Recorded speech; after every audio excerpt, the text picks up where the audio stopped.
Je lis du livre de Matthieu chapitre 13, les versets 47 à 50, ce qui suit. Le royaume des cieux est encore semblable à un filet jeté dans la mer et ramassant des poissons de toute espèce.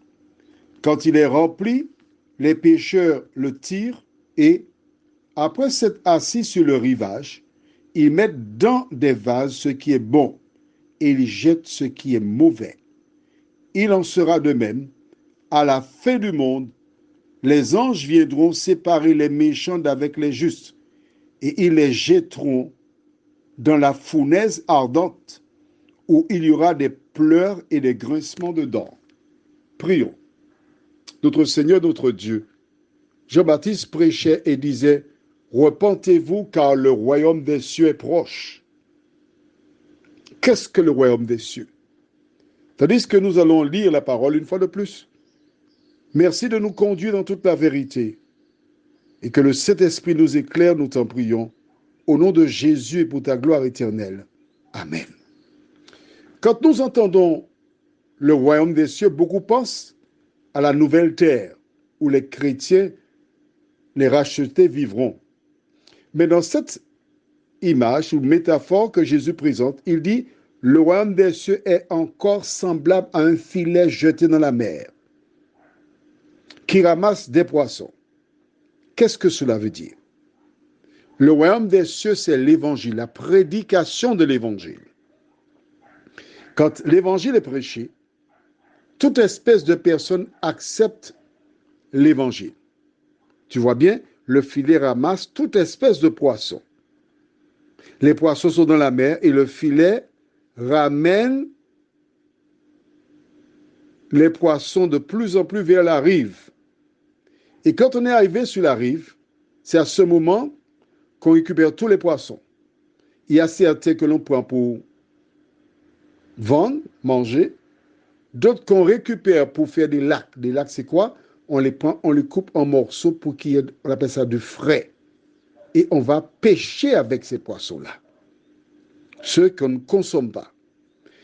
Mais la fin de l'histoire, Jésus va changer la métaphore en disant que les anges viendront séparer les méchants d'avec les justes.